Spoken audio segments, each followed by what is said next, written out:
Hi everyone, a quick update on my progress. As most of you know, I've been working on my internship assignment for JAR, and I'm super excited to say that I've finished the high fidelity prototype. I've designed all the screens from onboarding process to users casting their vote and making sure the flow is super simple and easy to follow.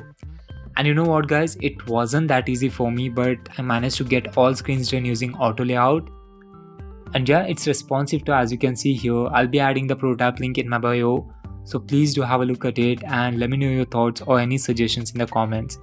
And honestly, I do agree it's still not perfect, but I'm so happy that my skills have improved a lot in auto layout. It has just saved a lot of time for me guys, and I'm looking forward to improve my skills more in auto layout and learning more about it in depth. And by tonight, I'll also wrap up making a quick case study to share with the JAR team. Fingers crossed for the selection, but even if not, I'll keep on working on it. Wish me good luck everyone. Thank you.